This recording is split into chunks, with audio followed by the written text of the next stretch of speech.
paper magic will survive like the heat death of the universe and will... Oh, it's a smuggler's copter. Would you like to crew this? And then it crashes because they don't understand arithmetic. All your cards belong to me. 2 minutes into macing him in the eyeballs, I switched to pepper spray. He's like, it's all right, refreshing. And went back to the mace. Magic is dying. I'm done. Selling everything. I might be a hoarder. And yes, I don't have the crayons or glue to explain this to you right now. What, are you gonna die twice? Oil will be worthless before magic cards will. well, okay, Dr. Man. That's Mr. Dr. Professor Jason. Hello, everybody, and welcome back to Brainstorm Brewery. That's it? That's all you got? That's it. I have news, and I don't know how to tell you this, Jason. This might be news to you as well. You're not a good friend if this is news to me, by the way. We've been acquired by eBay. Oh, we did it! Hooray! Let's Look, celebrate. we used to work for ChannelFireball, right? I've worked for ChannelFireball and TCGPlayer. Yep. I think we all work for eBay now. And if we don't work for eBay, we'll work for Disney when they come buy Hasbro. But anyways, that's the news. DJ is in the middle of Rona's Vortex. If you saw that card from Dominaria, that person in the middle of it is DJ right now. So we have a guest this week to talk about everything going on. Welcome to the streamer. You might have catch the stream on the Just Talking side of things of Twitch. Bearded Beer Time. Jared, welcome to the show, man. How you doing? I'm doing fantastic. Thanks for having me. Yeah, well, we're glad to have you. Look, we're going to talk. We've got your opinion here. We had you on tonight to talk about actually a cool way to play Commander, sort of a league that you and I have been a part of that we're going to discuss. But before we get to that, it turns out that some stuff went down. TCGPlayer, which a month ago, 6 weeks ago, acquired ChannelFireball, combining two of the biggest names of the past 20 years of Magic into one. And here we are, not very long later. What do you know? eBay buys TCGPlayer for $300 million. I don't even know what to make of this. Jason, Jason, what the hell is going on? Binder POS is worth $300 million, and we had no idea. Maybe. So this story is crazier than you think, because the first thing I thought was Dan Bach, who went to work for TCGPlayer about a year ago, said a couple weeks ago that he was done selling on eBay because he was really sick of their customer service. And apparently there's somebody named Don Block at eBay who may or may not be his evil, long-lost doppelganger. Who knows? Like a twin, like a fraternal twin. And Don Block was raised by a family that taught her to do eBay stuff, and they never met until now. And then she's going to ruin his life. I don't know. I mean, I think you basically summed it up. That's a better story than the Dominaria United lore. So. Well, yeah, for those who don't know, Dan Bach was one of the original power sellers of Magic in Madison, where a lot of the pros came from back in the days. Blah, blah, blah. It was a giant store, massive eBay seller. He was back. Rants against eBay. Like, you can get a Black Lotus for $1,000. I bet it's more than $1,000 someday. And everyone's like, whatever you say, man. Yeah. His rants against eBay over the years are legendary. And eventually he was, brought into the fold by TCGPlayer, however you want to put it. So it's just ironic, among other things, that eBay is now buying TCGPlayer. He can't get away from him. There's a lot to talk about, which is why we've got Jared on tonight. Jared, what was that beer I spied? That looked pretty good. That was Founders KBS Hazelnut Imperial Stout, aged in bourbon barrels. It's pretty good. Solid Michigan beer. I'm drinking a Michigan beer also. The Old Nation Strawberry M43. What do you guys think about what I have? Oh, Lord. A cold sore? It's a Sunkist. I have a Sunkist. Oh, man. I used to drink the mess out of those, and that's exactly what they gave me, was a mouth sore. I would drink that shit so much. I had no beer, and I had no Red Bull to spill on my parallel lives. What am I supposed to do? Okay, so look, let's backtrack things a little bit here.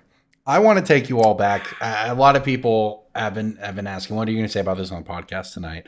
And the reality is everyone wants to know what's going to happen, and we don't know what's going to happen with TCGPlayer and ChannelFireball. TCGPlayer said they're going to... TCG Player said they're going to continue to operate autonomously. Whatever that means, is eBay just going to make a bunch of money by owning it now? Is that the plan? It's so much to this, but eBay has been making moves in this space. They kind of relaunched their trading card thing over the past year or two. And they started trying to offer protections and all this different stuff with the big explosion of Pokemon, right? So this is an area where the TCG Player really, if you take the long view of things, came in and said eBay is not serving the needs of Magic players / other TCG players.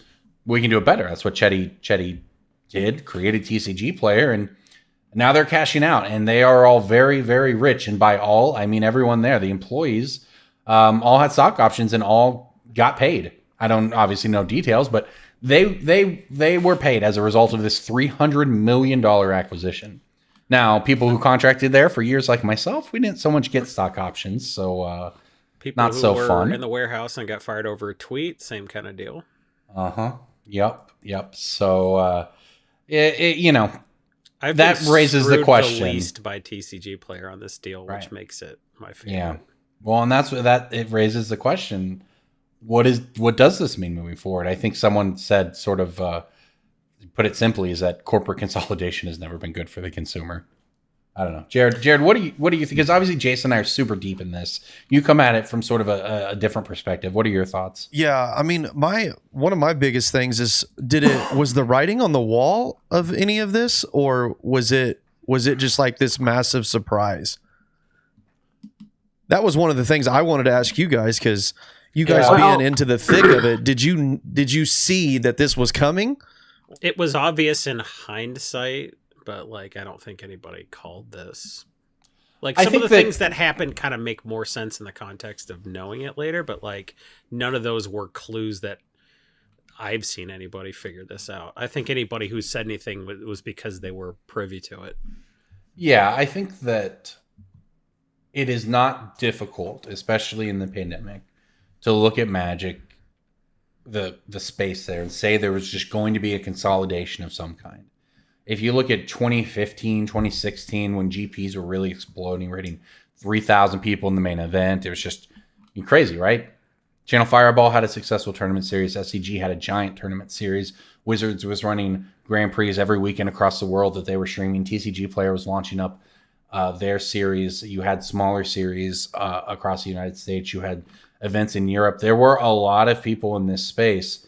Fast forward 5 years, and the people left in that space are ChannelFireball, Star City, kind of,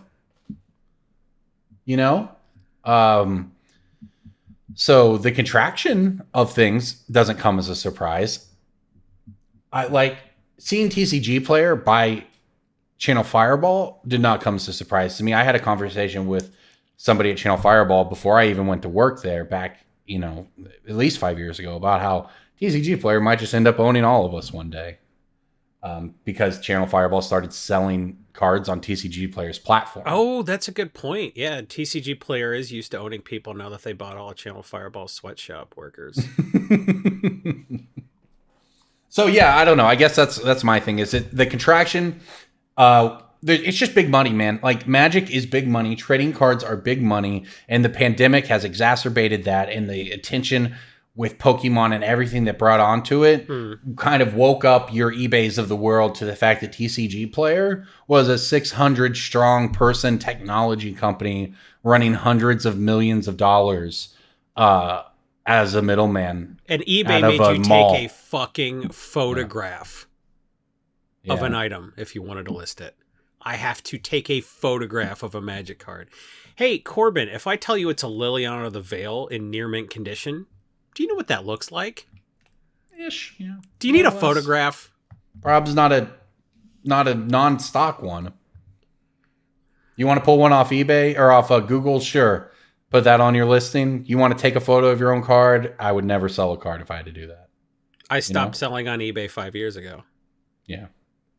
So, and that's the question. Does this bring anything back to eBay? Is eBay going to kill TCG Player and say sell on eBay? I don't think so. I think they're just going to let TCG Player keep making money. Fold it in. Yeah. Well, here's the thing. Here's what you're wondering. Like TCG Player, they're a dominant force in the marketplace. They acquired Binder POS. They acquired people with expertise like Dan Bach.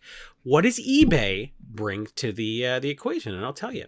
TCG Player has innovated. They've, come up with ways to get both the seller and the buyer excited about the platform. TCG Player Direct has really streamlined things. But eBay has an innovation called increased fees, where if you sell on eBay, every 6 months, they're like, it costs more to do that. And then eBay goes, we had record profits. And the shareholders are like, what did you do? He's like, well, we made it more expensive to sell your on eBay, but it's a pandemic and everybody's at home selling shit on eBay right now. So what are they going to do? Not sell on eBay? Crank up the fees. So eBay has a new button to add to the hundreds and hundreds of buttons and dials on TCG Player's dashboard that they expertly tweak, to kind of get things perfect. Now eBay's sort of like, yeah, you have to hit this button every 4 months or our shareholders will be mad. So look forward to your TCG Player fees increasing, both as a buyer and a seller. Seems fine. I like when you sell a card for $3.50 on TCG Player, you actually lose money. That's cool. I hope that number goes up to $5.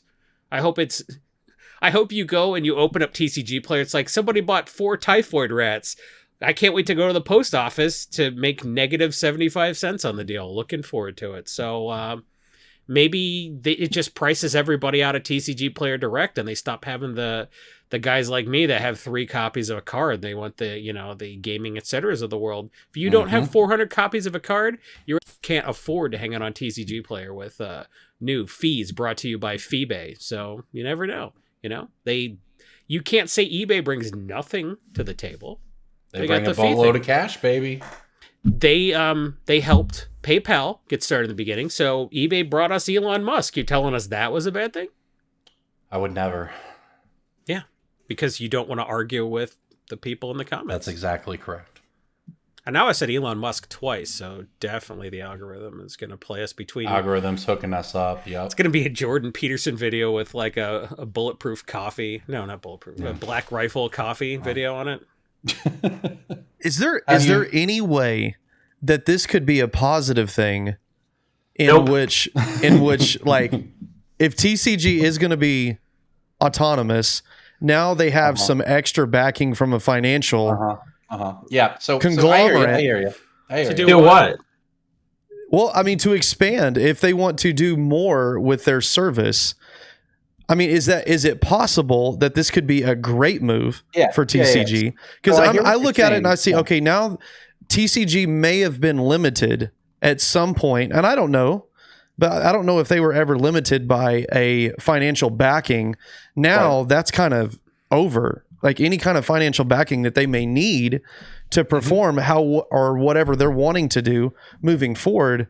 Now they have capital. What kind of loan could they have gotten though? Like they could have gotten a loan. They have a listen. They have a pirate ship in their lobby. They got loan money. So like TCG Player has been flush with venture capitalist money. Yeah. Okay, let's say that over the years past. So, however, those people who invested in the company wanted a return, right? I'm not speaking to any knowledge I have at TCG Player. I'm speaking as to how tech startups work. People gave money to TCG Player 10 years ago, and those people wanted to get paid. And eBay came in and paid those people. So when you say, can it be a good thing? I mean, look, in the world that we live in, a bunch of money to a bunch of employees at TCG Player, look, as far as corporate takeovers or whatever you want to call it go, corporate mergers, it seems that the employees are winning as much as possible here, and they right? So with that said, jobs, right? Like eBay's not going to fire everybody. Right. So that's the thing. It's like in the short term, it could alleviate some problems. And that is a thing that a lot of businesses do, especially in the tech world, but in all parts of the business world, is a lot of times money and just access to it can solve. That's why companies go public, right? You get an influx of capital to work on building your business, and then the profits come later. The only problem is TCG Player is not at that part of their life cycle. They did that. They went and got investors, and they improved their product, and they achieved market dominance, and they got people to not use eBay, and they got people to not quote Star City, and they got people to not shop on ChannelFireball. And now they got rich. And now who's left? Right? Is Chetty pulling those 3 a.m. all-nighters? I don't know the last time Chetty did that TCG player, but is Chetty working his ass off at 3 a.m. or is he sitting on the yacht going, damn, this worked out, right? And that's nothing like that's not in no way a personal slight, but it's now a corporate-owned Isn't entity that the that whole reason exists to anybody make learns profit. to code? Is it going to be good in the short term? Maybe. Is it going to be good in the long term? Almost definitely not. And now, if anyone wants to do anything at TCGPlayer, right? Let's say you are an employee there who's got the drive, the fire to make it the best it can be so that daddy eBay makes all the profits, right? And you're like, get these great ideas or whatever, right? And now you don't have to sell Chetty, who's played Magic all his life and owns the company, and you don't have to sell him on this. You have to sell whoever the hell the CEO or chief financial officer of eBay is, right? Like, it's just Don Block. It's a whole different Don Block. It's a whole different world now. That's all. So I don't know. We'll see. We will see what happens. But whew, is it? It never. The news never stops. I guess. Around. I mean, here. company Roll with it. lots of sellers is acquired by a company that charges lots of fees on its sellers. Like, I think we know exactly what's going to happen. We can pretend like, oh, what do you think it happened? But I bet it's more expensive to list your cards on TCGPlayer. Yeah. All right, well- they got to get their money Yeah. back somehow, and it's going to come at the cost of everybody. Well, and that's the thing, right? I mean, $300 million to remove a competitor from the marketplace is in itself, probably a worthwhile investment for eBay. But I don't know what kind of profit TCGPlayer is starting to pay it off or whatever. But yeah, it is now just another asset in a corporate portfolio. I don't like any of this though. Well, As a Post Malone system. plays Magic now. This is what you get, man. As a system, though, it's not good. Like, we should be sinking cruise ships. We shouldn't be listing on eBay. But for overall Magic, does this create like a really narrow, even more narrow market for stuff to move? Well, No. it could. Well, listen, there are some impacts to talk about. If we think the fees are going to go up, that will increase prices because that's going to get passed at least in some way on to the buyers. And if fewer people are using the platform for whatever reason, then it would also probably increase prices. That said, I don't think it's going to happen. I think that this is probably going to make TCGPlayer bigger than ever in the short term. Hell, probably the long term too, right? So. Soon TCGPlayer will be We've seen acquire people try Disney. to. We've seen some people take their shots at TCGPlayer, right? Like ChannelFireball did. Remember talking about that on this podcast? How'd that Remember go? DJ was so jazzed for the ChannelFireball marketplace. Yeah, I mean the Can't wait end till- game. I'm going to list on both platforms, and then no, you're not. The end game of all of this is Disney buying Hasbro. Just so you know, that's where it's all. That's Dude, where I everything's mean, that headed. legit could happen. In That's where 10 it's years, headed. there's going to be a company called Media, and they're just going to crank out Fast and Furious sequels. And that'll be it. That'll be the I'm movie. in. This is another Vin Diesel car movie. We're part at of this the point- Disney family. A car goes really fast off a cliff.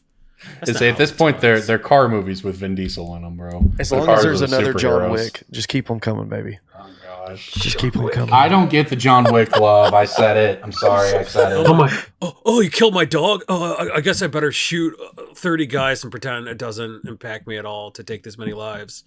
Why do we have so many school shootings? I don't know. John Wick doesn't know. Maybe I watched somebody the first stole one. his car, and that's why he shot everyone at his school. Who knows why this keeps happening? Bullet Train, starring Brad Pitt, in theaters now. Oh, sorry, tonight's showing of Bullet Train has been canceled because there's been a shooting in the theater. Who knew? Bullet Train, everybody. See another movie about people who just have guns and then they shoot other people. That's the whole fucking movie. Is just it's Bullet Train, but also he has bullets on the bullet train. Isn't that funny? He has bullets that he uses to end people's lives and create orphans. Isn't that a great fucking concept for every movie ever?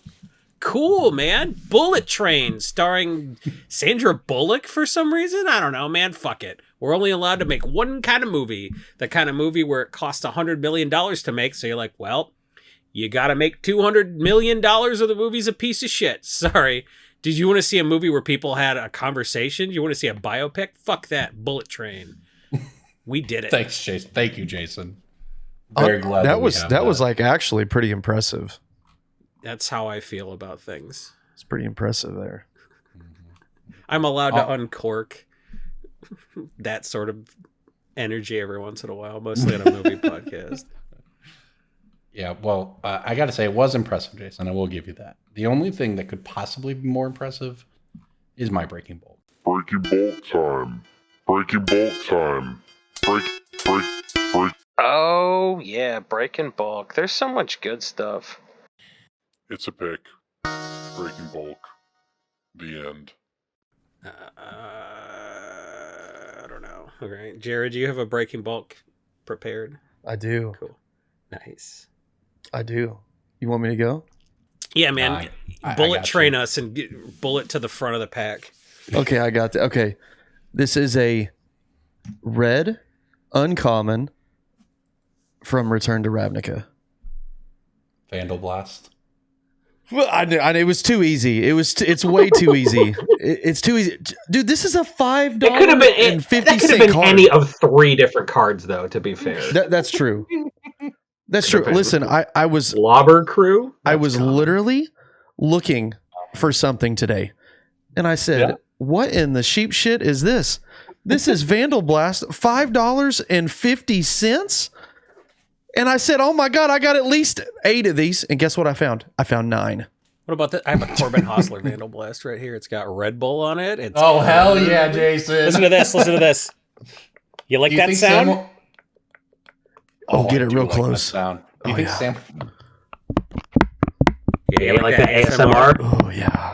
That's the card bending into a new position, then returning to its original bent position. Oh yeah, we're gonna have a crossover stream with Jared here, and it's just all ASMR Magic cards Talk to me.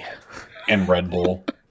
Hey everybody, Vandal Blast is $5.50, and whoops, now both of these are worth $2.50. That's right, we're big ballers here on Brainstorm Brewery. I just ASMR tore up a card. I wonder how many people are never going to listen to the cast again. It's over. Dude, they hate it. People hate They it. hate it. Hate it. Dude, you just got canceled. They cannot stand I'm not a the woman, idea. so I'm not worried about death threats over it. But if I were a woman, I would not open my Twitter DMs for about 72 hours. Yeah, dude, people cannot handle people ripping up little pieces of cardboard. It's insane. It's my card. It's insane. It's my card. Well, send it to me. Cool. Send me People $5.50. go crazy over people losing ripping up cards, Legit man. though, when I saw the Gonti deck for the first time, my eyes started twitching. I mean, it physically made my skin crawl. It Oh, man, I love smells. It has right. a smell. You got to It does. wash your hands. Yeah, you do have to wash your shuffle hands. that deck. That part's actually true. I don't like to mess with it because I've seen it. There was no shot that I was touching it. I thought sleeves were cool back in 1998 when I first saw sleeves. I didn't realize that they were vital for epidemiological purposes. It's like, how many plagues have we averted because people started using sleeves? Their sleeves. Yeah, dude. Can you Sleeving the imagine cards. if they never invented sleeves? How a Tundra would be worth $4,000 because the only Tundras that weren't like complete ash Jason, by now were ones that people lost. Yeah, I mean, I don't know, man. Like, haven't you? I don't know. Sleeves are not exactly a new invention. No offense here, man, but like condoms are not new. Everyone knows if you play unsleeved, you can wind up in trouble. We only use condoms as birth control because the Romans discovered a plant that had birth control properties and they picked it to extinction.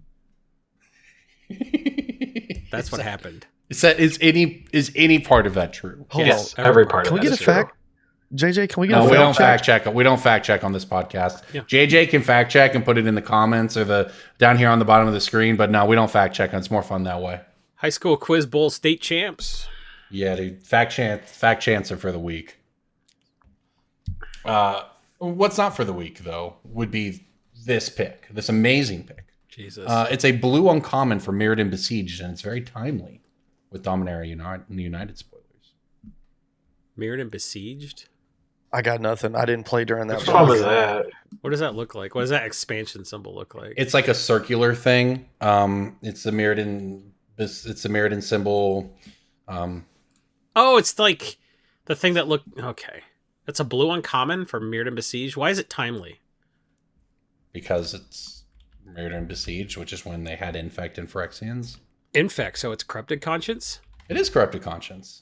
That's that card fucks so bad. I love it. Stealing somebody's commander and then poisoning them to death with it feels fantastic. So it's a 5-mana mind control. And for those people who aren't familiar, mind control is a 5-mana blue enchantment. It's just you control target creature. And they'd always printed it uncommon. It's a 5-mana mind control, unlike mind control, which is right.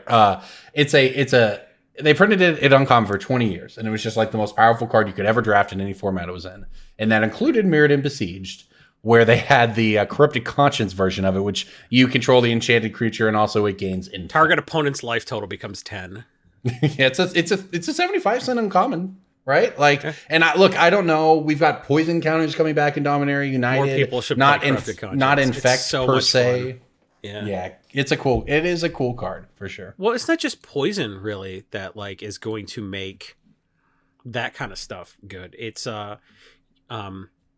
there's other reasons why you might want this.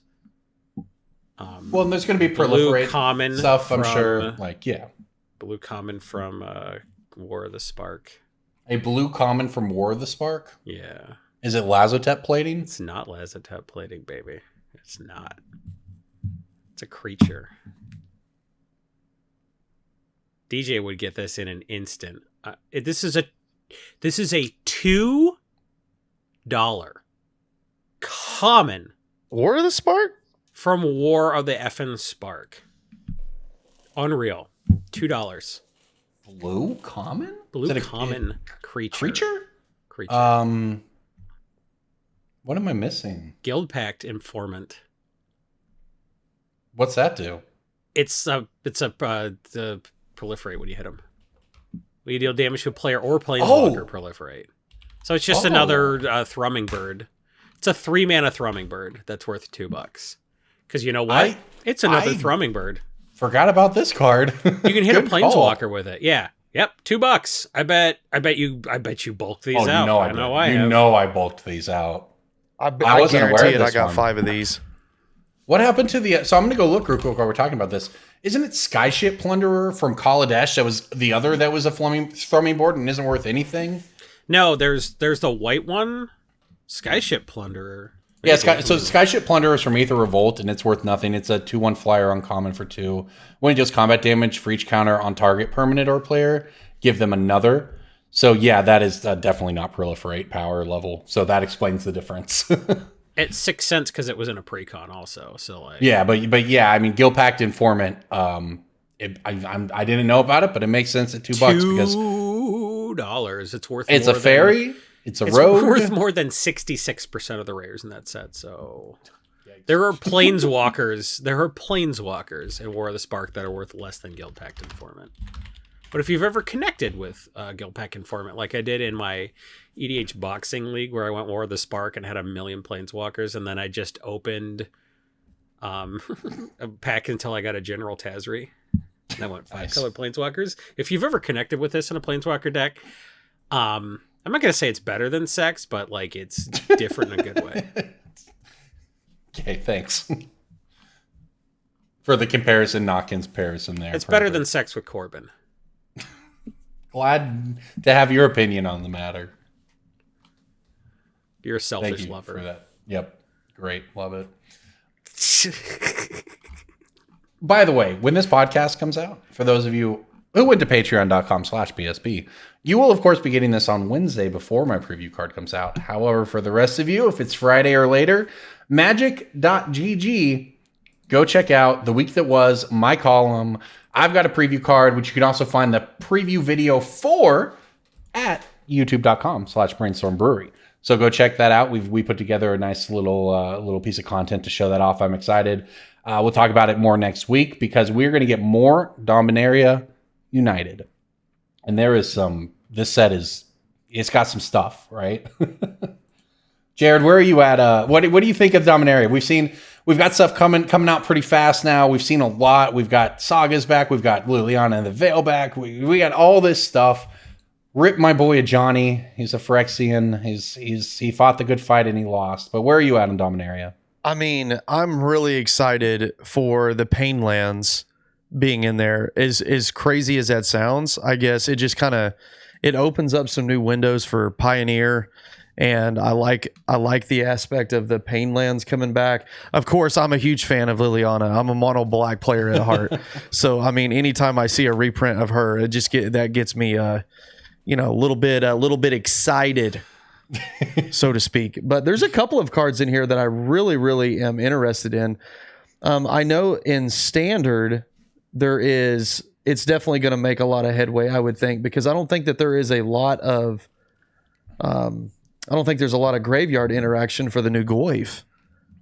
Yeah, I wanted to talk about the new Goyf because, Jason, what does the new Goyf remind you of? Ermagerd! No, I was going to go with Splinter Fright myself is what I was looking for. I like the name. I didn't read the card. I'd stop reading at the name because it made me think, Ermagerd, it's Bergenurgurf. Ermagerd. I tap my lane with an urban virgin in to cast an Ergenurgurf. So this Urborg Lorgoyf is a 2-mana Sell Goyf. that 3 times fast, Corbin.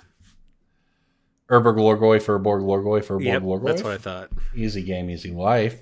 Kicker, blue and or black. When enters the battlefield, mill 3 cards for each time it was kicked. Its power is equal to the number of creature cards in your graveyard. Its toughness is equal to that number +1. So it's got a Goyf size butt, but it's got a Splinter size front end. Splinter Fright coming on back, boys. But also, Splinter Fright wasn't good, so I don't really know if this Goyf is going to be any good. Splinter Fright wasn't. I know somebody that spent a lot of money speculating on that card. If you tell me it's not good, I'm going to have to send him an email and be like, buddy, I think you made a oopsie goof. Well, maybe it's going to come around now. But, I mean, on that note, I think the power level of this set is just perfect to me. I mean, like... And that's obviously a big claim to make, but it looks like, we've got the big story beats here with the Phyrexians and all of this stuff. Like, in some ways, it's sort of an event story. Reminds you of War of the Spark, and War of the Spark is where they infamously cranked the power level up on everything, culminating in Eldraine terrible type cards. So I like what I see here. I mean, I love the saga read ahead. You can go to different chapters on the sagas immediately. That's pretty neat. It allows you to play a blue Wrath if you want by skipping ahead on the chapters. There's some cool stuff going on in the set. Definitely reminded a little bit of the original Dominaria in 2018. Yeah, there's another card that I'm really excited about too to see if it actually finds like a nice consistent home, and it probably will once it gets a little bit deeper into after rotation happens and you get some more sets going on. Is the Weatherlight Completed? Saw that one just today. That vehicle looks pretty nutty in the right engine. I didn't read the story, but I assume that means it didn't go well for the crew of the Weatherlight. I've seen a lot of theories going around as to what's going to happen. But yeah, the Weatherlight Completed. It's a 2-mana, 5/5 flying vehicle, but it does not have the ability to crew it anywhere on the card. As long as it has 4 or more Phyresis counters on it, it is a Phyrexian creature. Whenever a creature you control dies, put a Phyresis counter on it. Draw a card if it has 7 or more counters on it. Otherwise, scry 1. So you're right. You play this. It's hard to really even envision the standard world. I mean, we're going to have rotation. I just don't even know what that would mean with a card like this. But, ostensibly, you play it on turn 2. Every time a creature dies on your side, you're going to get value by scrying. If it's late, you'll draw a card. And eventually, it becomes a 2-mana 5/5 flyer. So it's a good top deck in that way, even if it's not necessarily the best 2-drop on turn 2. So that's an interesting mythic for sure. Yeah, I don't know. Jason, what about you, man? What stands out? Anything you care about here? I know you're deep into the lore of Dominaria here, having been around for the original sets back in the day. Yeah, I really like the Crew of the Weatherlight. And when I heard original Crew of the Weatherlight, like I'm kind of into that. Is it like Gerard and Sisse and shit? I'd be into that. I want to see them. There was a Sisse, right? Yeah, I mean, there've been multiple Sisses, multiple I don't know. I read one thing on the story and it was sad, and then I didn't read anymore. So I'm basically an expert. Well, Squeeze back. That's cool. Karn's back. Like, I like the original crew of the Weatherlight when they were talking about doing a movie. I thought, yeah, man, that'd have been cool. Any day now, for sure. I mean, right after the show. In Tempest, in Duelist magazine, they laid out all the cards in Tempest that like formed like it was all like a narrative. Like the whole story of the Weatherlight was like the cards were like the images that told the whole story. I thought that was pretty cool, and that probably took a lot of work, so they like stopped doing that. Well, I mean, they did different stuff, you know. But I don't know, man. That's when Magic captured me. When like I started playing in '96, and Weatherlight was like, you know, the crew of the Weatherlight was Tempest. And that was what 97. So yeah, I don't know. The whole time a decade before Magic, I started playing. Yeah. So like it's cool to have that crew back and that kind of thing. So like we're always going to be sold on Dominaria. I ordered multiple cases of collector. I think boosters. I'm gonna have to get some collector boosters myself. I want a Legends common. I want a Glyph of Destruction. I want to open a Legends card. I'm not going to lie. $1,200 box. It's worth it, man. I want to open a Legends card. Let's go. Maybe I'll open a cool one, a good one. So if you would like me to be able to occasionally splurge on cases of collector boosters, you go to patreon.com/BSB for as little as $1 a month, which is 20 or 25 cents an episode. You can be in the Discord and be like, hey, Jason, subsidizing. And it like, I don't know. What if we did squares? Like if I get a Legends card, anybody who correctly guesses it gets it. That'd be fun. Oh, see, there you go. Why don't we just box break them, Jason? We did that once before, right? Yeah, we'll go on Whatnot, just like your boy Posty, and we'll do a little box break. But unlike Posty, we're not going to post Mapone, the drawing. Remember I said that on the podcast, Corbin? Oh, that was a good episode title. That was a good piece of content. This is what you get, man. Sometimes you get Post Malone playing Magic against scrubs for $100,000, and sometimes you get eBay buying up everything we've ever held. Can we talk about how I would be Post Malone's biggest fan if he'd beat the guy? Because the guy like apparently didn't play EDH and hasn't. He didn't even know the guy hadn't played Magic since if he'd 1995. Thorkled that guy on turn 3, I'd still be laughing. Like doctors would be sedating me in a hospital bed right now, trying to be like, he's still laughing. We can't. We can't seem to. His muscles are completely paralyzed by the paroxysms. Jared, what about you? Look, I know we were talking about you and I were talking before the show about Magic 30 and some of the stuff with that. I mean, Magic has gone mainstream. Things cost a lot of money, $300 million sometimes. But yeah, I mean, you had a take on Magic 30, which is coming up pretty fast here. What's the big Vegas event? You gonna be going? Well, that's the thing is I had my plane ticket. I had the hotel was booked. Everything was booked. And then they dropped the $160 entry fee for the events. There are so few events that are currently, if you go and look at it, there's so few events and most of them are already sold out. Mm-hmm. And it is infuriating from somebody that has a full-time job that did not have time to sign up for all of this shit going forward and all of these events. So by the time that I got off work, everything was already sold out. I was pissed. Can I tell you a secret? Magic 30 is in your heart.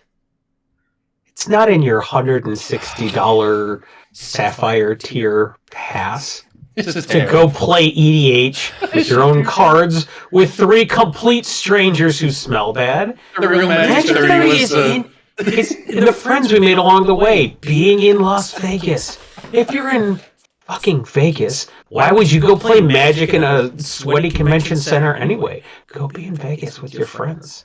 Go see Siegfried and Roy. I don't know who's in Vegas. I hear Wayne Newton. On this Go have Vegas fun. Don't worry about going to the fucking event. Oh my You're in Vegas for Magic 30, baby. That's a take. Just listen. If you don't have, it's sold out. Fucking go to Vegas. It's Vegas. You bought a plane ticket? Great. Your ass is going to Vegas. Oh my God. See, this is what pisses me off about it even more. If you look at the events, dude, they all start at 8:00 at night. 8:00 at night. All right. What am I? It's like peak Vegas time. You know what I love to do? You know what I love to do? I love to get my ass early in the morning and watch the EDM crazy folk come in.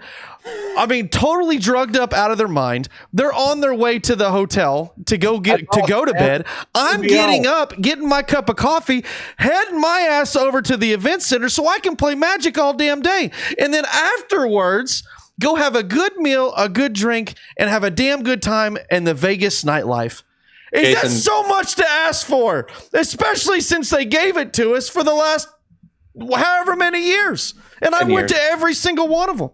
You're allowed to play. Listen, man, you don't have to pay $160 or $320 or $480 to play Magic the Gathering in Las Vegas with your friends. You have to pay $300 to play with someone who either I don't know or who knows me and they want me to sign something. Or they know me and think I'm an asshole. So, like, why would I want to play with anybody that either doesn't know me or does know me? Right? Mm-hmm. Those are the two kinds of people. I'd feel that way too. Yeah. Those are the two kinds of people that are going to be at the event. People who know me and people who don't know me. So you know what? I can play with my friends. We're going to be in Vegas. But like, I mean, I'm literally our friend group that we're all going with. We are actively talking about, do we cancel or do we, I mean, what do we do? Do we end up just flying to Vegas and say, to hell with it? We're just not going to go to the event and just do Vegas stuff? Yes. Or do play Magic. Or we get in, do we get another group of people to go along with us and then we do our own thing? Like we're exhausting all of our resources right now to try to figure out what the play is. But I think, honestly, I think we're all leaning towards canceling our flights. The hotel, we can cancel that without any excess cost to it. It saves us, the $500 to go to an event. Because I used to go to Magic or go to Las Vegas and do the $120 Fanatic package, play all damn weekend. And if I scrubbed out of an event, I would just go hit a quick draft or some shit. It was so easy. It was so easy. And they ended up getting a lot of my money. That's what you do in Columbus, Ohio. If you're in Columbus, Ohio or Nashville, sure, play Magic all day. If you're in Las Vegas, what are you, a virgin? What are you doing? Some people like to play Magic, Jason. I'm going to play so much fucking Magic, Corbin. I'm going to play so much. I'm going to play more Magic because I don't have to wait for, for them to kick a bunch of EDH players off of a table because I paid $37 to draft 3 packs of, double masters or something. They have leaned into the experiences side of things. Going to Magic 30 is not about playing cards. It's about the experience of Magic 30. And you may not, but somebody out there will pay for that privilege. Great. And they can go to dinner with me afterwards because I will be at the convention center. Well, look, you want to hang out? Let's hang out. But I'm not going to go pay $160 to hang out with you. Sorry. I mean, think about it. If you have six people from like that, the group we're talking about, Jared, like it's probably 5 or 6 of you from out there, I would imagine, are getting ready to go. Like, think about it, between all of you, you're going to spend like $3,000 or $4,000. You could do a lot with that money. You could shoot a tank. If you went to Vegas for $3,000, probably each of you could fire a round of ammunition out of the barrel of a decommissioned military tank and blow up a small car. I was thinking maybe you'd like get an Airbnb close to home and just get a bunch of snacks and stuff, but you could do that too. You could skydive. You could buy a human femur. That's real weird, man. How do you know that you could do that? He's a scientist. Oh, okay. Yeah. Okay, I got you. I know science stuff. Femurs you don't know how many femurs go into the drug making. No one wants to talk about it. No one wants to talk about it. No one wants to talk about how many femurs we needed for the... You know where they came from? You don't want to know. Is it people's legs? Yeah. We don't call them people because it makes it harder to euthanize them, but yeah. But no kidding, like what we're doing. They were grown in a lab. Everyone's horrified. I'm not talking people. I'm talking lab grown people. Everybody has a clone. You knew this, right? From the I documentary saw the movie The Island with Obi-Wan. Yeah. Oh, Everyone's got a clone. Yeah.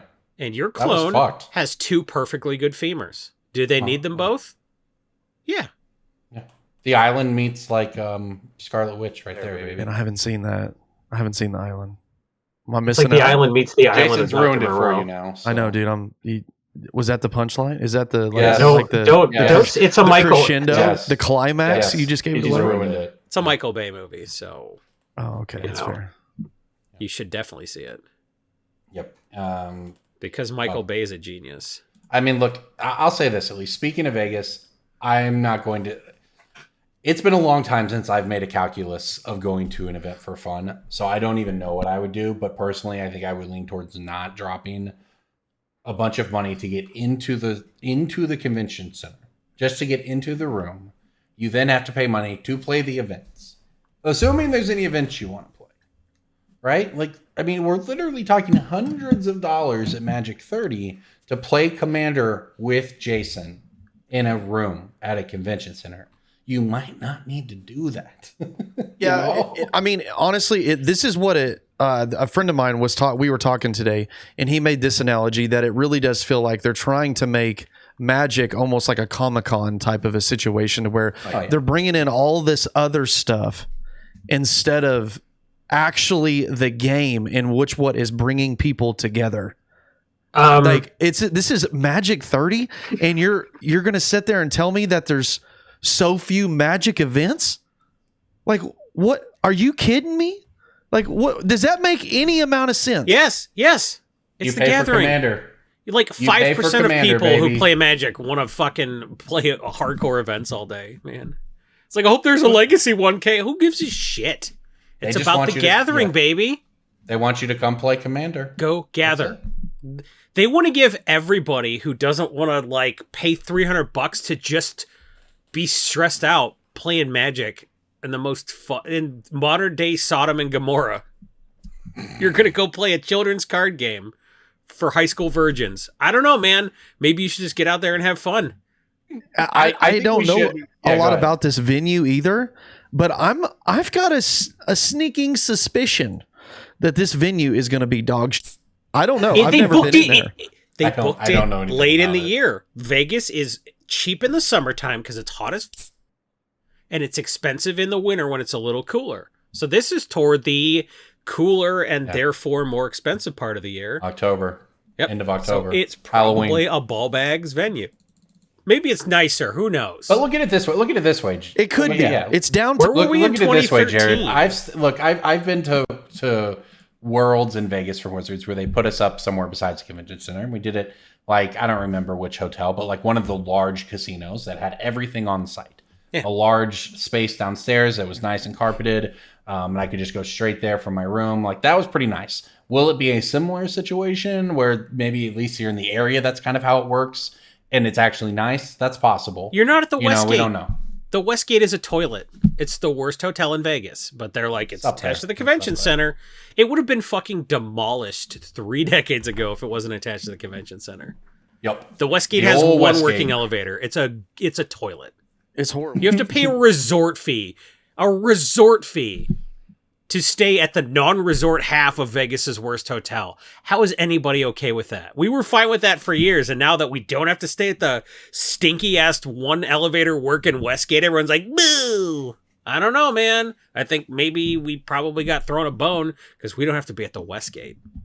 Yeah, I'm not going to say he's entirely wrong there. Hey, what's I mean, the name of convention that center's hotel hard to by the beat, Westgate? Oh, there fucking isn't one because the convention center's in the middle of goddamn nowhere. There's nothing in that part of Vegas.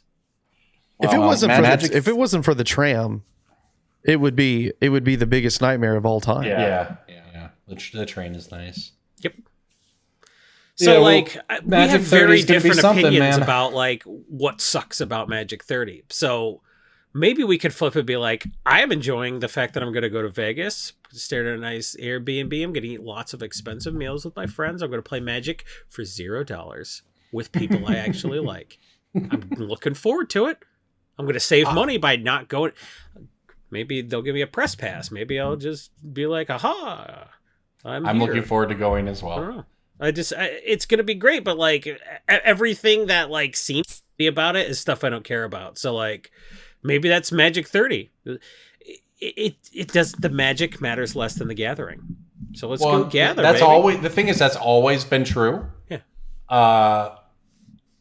The costs on this one, especially, I'd already heard a bunch of people talking about, it was already going to be an expensive trip, and then charging people to get into the room seemed to be a big breaking point with people. That's a new one. Well, they can't. There's no point in being like, oh, I bet those grapes tasted sour anyway, when like literally they're sold out. So like, who are you complaining to? I know.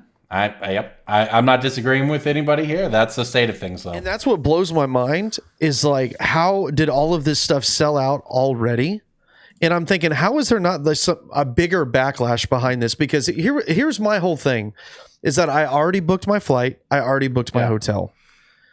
And then all of a sudden, for the first time that I'm aware of, it is that there is a $160 entrance fee. That right there just doesn't sit well with me. And when they announced it, if they had announced the $160 entry fee at the same time that they announced Magic 30, this would not be a talking point. Everybody would be pissed that it was happening, but they would just not go. The biggest bait and switch here is that they've never done this before, but yet they are actively doing it now after you basically, in today's day and age, you had to book your flight early and your hotel early to get a decent rate so you're not just over the coals over it. And it's like, that's the downside to all of this, is that they just threw it on us without any context. It's just like, boom, here all of a sudden magic events cost $160. Yeah, this is my thoughts, and then we can move on from this. But to what? I think what is more important than this? Well, I don't want to get. What I'm saying is, I don't want to get too deep into this rabbit hole. There's been a lot of discussion about the judge compensation recently, including at Vegas coming up. So, on the one hand, we've got them charging more and new charges that we've never had before. On the other hand, judges are getting shorted. Like the pay scales for Vegas did not look good to me. Not as bad as DreamHack Atlanta, but they didn't look great. And on top of so I don't know, something's not adding up here, right? Like either the TO is just straight getting rich and having worked for a lot of TOs and knowing the TOs involved in this event. That's not the case. Like no TO is just out here getting rich on these events. I think the costs of everything are just absurd. Because the thing is, if you're, we hosted an event at the convention center as BSB in 2019. We rented out a room. It cost us thousands of dollars to rent a tiny little conference room across the hall from the venue. Get a little bit of finger food. And it cost thousands more dollars to get food and drinks. You don't want chairs, do you? Yeah, we'd love chairs. Chairs are extra. That's how they get you. Want an easel so you can put up a sign? That's $30. Yep. Whoa. You want a table for these chairs? It's going to cost you. What about that tablecloth? Oh, well, that wasn't even in the budget. Yeah. We can afford a fucking table. Yeah. Listen, someone's we're doing getting okay. Rich. Someone's getting rich here, but I don't know that it's the TO. People are going to patreon.com/BSB and they're giving us as little as $1 a month, which is 20 or 25 cents an episode. But what they're not doing is doing that in the numbers where we can afford, a table runner or any sort of accoutrements. They gave us just sporks. We couldn't afford spoons and forks. we couldn't get. We had this knife sporks too. It had like the cutting on the edge, and then They're called spinorks. The sporks. Spinorks. Okay. The K is silent. Actually, it's just. Well, I don't speak Swedish, so I'll take your word for it. Okay, yep. I've been working my Duolingo Dutch, actually, getting ready for my move to Europe. If my wife wants to do that. So you want to move to the Netherlands? Yeah. I heard they have legal pot, and so does everywhere else. Can you give us a little sample there? No, I can't. I don't know any.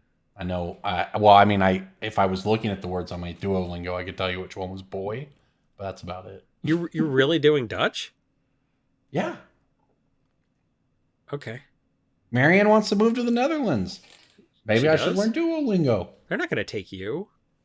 They have a whole program, And man. what It's do a you do whole for thing. work here? What do you plan to do? It's a whole for work thing. here? They like... And you're going to be like, I don't know, man, Smith Pot.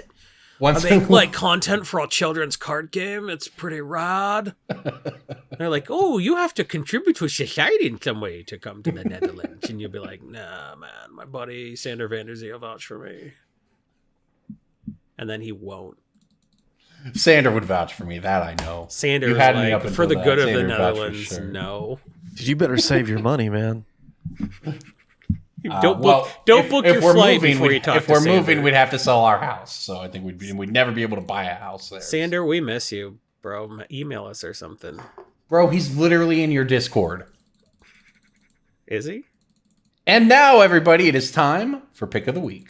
Pick of the week, pick of the week, pick of the week. Time for the pick of the week.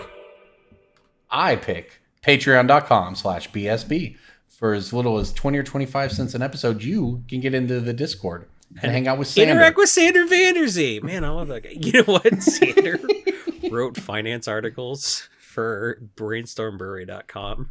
Hell yeah. In like look, 2011. Remember that? We put out That some good rolled. content on brainstormbrewery.com. We had articles. We had good articles. We hired some people. One person named Jim Casale said, hey, I've been looking to get into content. And I was like, all right, Jim. Another guy named Douglas Johnson, perhaps you heard of him. Mm-hmm. Started out on writing BSB, articles on brainstormbrewery.com for a portion of the money I made writing. I would just take all my money for writing for Cool Stuff Inc. and MTG Price, and I almost guess it was QS back then. And I would just pay people to write articles for Brainstorm. I don't know why we did it. It was so dumb. Did it, bro. We did it. I taught myself content management as a hobby. What a weird kid. And we've worked in content management ever since. Yeah. I gave myself, I paid for an internship. It wasn't an unpaid internship. I paid for it. Yeah, basically. That's worse. True. Basically true. And then Commander's Herald has the best writing staff on the entire internet. There's no Magic the Gathering content site that is better than Commander's Herald. Not even EDH Rec. So, you know what? Maybe it was worth it teaching myself how to be good at this. I have to agree with you, my man. All right, let's finish things out here. It is time for Pick of the Week. And I'm going to come in hot here with a card that I'm not going to lie. I didn't do a ton of research here. I went to mtgstocks.com, the generous sponsor of this podcast, where you can go get premium and get alerts on all the up-to-date price movement on cards. Sealed product, you can set up notifications for particular things that you want to track. Check out the premium site of MTG Stocks. It has everything you're going to want to know. And using the website, I also see that the card, the Reality Chip, is at kind of an all-time high since its release. The old equipment jellyfish itself. Isn't there a new guy that wants equipment on him? Umezawa? Yeah, I mean, I'm sure that I'm not sure specifically what card, but obviously there's going to be, I think that there will be cards that care about it in a general sense, but just by itself, there's a card the card that is very specifically powerful. cares about this, and it's very specifically a very popular There you go. character from Magic because his name is Umezawa. There you go. Slam the Reality Chip on that thing and play all the cards for free. This has won me basically every game I've ever played it in Limited. I've played a lot of Kamikawa Limited, and it's extremely powerful. And with rotation coming up, it's got a chance to make it through in standard formats. But beyond that, like it's just a good card. And it's an equipment jellyfish. It's coming off its lows. It's $2. What's not to like? It's a cheap pickup. You know what else is a cheap pickup? $2 at its low. Extended Art Splendid Reclamation. Now, Dominaria United is giving us a card that says 3 separate times on the card, discard a land. Yeah. Yep. We are excited about this card, obviously, because it says on there 3 different kinds, discard a land, and you want lands in your graveyard, so you can bring them back with Splendid Reclamation and Raminef Excavator and Crucible of Worlds. But, the extended art, Innistrad double feature, just the regular ass. Right. in Mr. Ed Crimson Vow extended art that has Ren and 6 on it. I like it more than the Eldritch Moon version with Nissa Ravane on it. You can't go wrong with either one. But for the extended art, the foils are trash now. Foils suck. Extended art's the way to go. This is 50 cents more than the non-extended art version. Those prices are going to diverge. And when they do, the person that's got the bigger, more steep slope there is going to make more money in that term of time. I think you can double up at least buying extended art Splendid Reclamations. $2 or less. You know what? I'll go up to $2.50 because that's what Card Kingdom's charging. And if Card Kingdom is getting away with charging $2.50, that's probably what you can get away with charging because Card Kingdom sells a lot of cardboard. That card is it's very. And they weren't bought by eBay either. I mean, that artwork is fire too. I mean, I prefer it. Ren and 6 is a hell of a card, you know. So, Splendid Reclamation. There's a dedicated Soul of Windgrace. So Lord Windgrace is a very popular commander. Mm-hmm. This is Soul of Windgrace at 3 different times. You have 3 different actors. It's like, what's his name? Shattergang Brothers or something like that. Anything with that many activations on it, you know, it's that's a throwback. Trading Post the commander. Yeah. All right, there you go. I didn't realize. Draw a card or make Soul of Windgrace indestructible. Yeah, I mean, Splendid Reclamation is one of those cards that it's like if you build your deck around it in Commander, it's just always insane, you know. Yep. So that seems like a pretty good price to buy in. from Ixalan? World Shaper. World Shaper. That's not a bad pickup. Also, you know, I Landfall's my favorite ability, so I have very strong opinions about Landfall stuff, and I think Splendid Reclamation for an extended art under $3, I'm in. Mm-hmm. All right, Jared, we will leave the final pick of the week up to you. And of course, if you want to get DJ's, by the way, and we hope DJ gets better. Him and his wife are both feeling pretty sick from COVID. So hopefully they're on the mend. You can get his pick in the spreadsheet, which you have access to at patreon.com/BSB. But for now, we want to close this episode out. Jared, what is your pick? This is more of a pet card, but at the same time, I think that there's a lot. We like those. Yeah. I think there is a lot of potential with this card, especially in Pioneer. So it's a Chandra's Incinerator. This card with the extra version is 65 cents right now. And as more and more cards get printed with this card, I think that it has more and more potential to be playable and make some kind of splash at some point.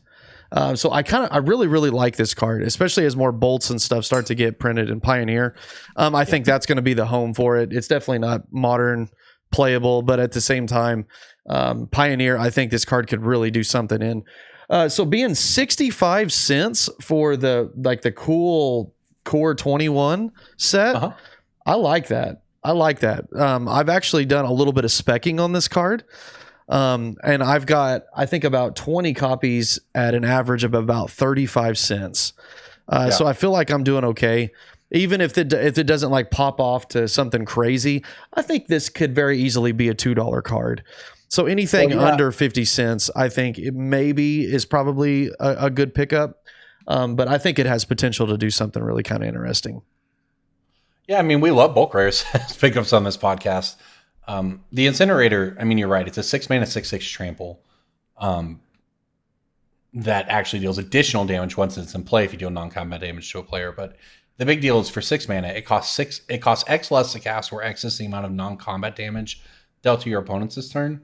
I've seen this I've played against this card in formats, right? You bolt somebody, it costs 3 mana. You play Flame, whatever the 4 damage each player is, right? It costs 2 mana. Price of Progress, this thing costs real cheap a lot of times. So like there are ways that I've seen this thing pop off, and you know, something like Hollow One was kind of like, oh, that's interesting, but that'll never do anything until it did. And yeah, I mean, I don't know what it might be, but Chandra's Incinerator certainly fits the profile of a card where something comes along, next thing you know, it's gone crazy. Especially Core Set 2021 released in the pandemic, and no one has any of these on paper. Yeah, and this is definitely, I feel like this is a long-term play. I don't think this is a, short-term. I don't think there's anything that's getting printed that's making this like go up or anything, but I do think that this is probably a long-term play. All right, great. Well, thank you, Jared, so much again for coming on the show. Remind people, where can they find you out across the internet? Yeah, so I primarily stream on Twitch, and you can find me at Bearded Beer Time, or you can check out any of my social medias on Twitter or Instagram. All Bearded Beer Time, one word. Mm-hmm. All right. Well, yeah, thanks again for coming on, man. We ran out of time. We didn't get to talk about our pre-con league too much, but that's all right. I'll bring that on next week. So when we get some more experience with it. But yeah, thanks again for coming on the show. Shout out if you're on Twitter, go wish DJ well. They've had a tough go of it.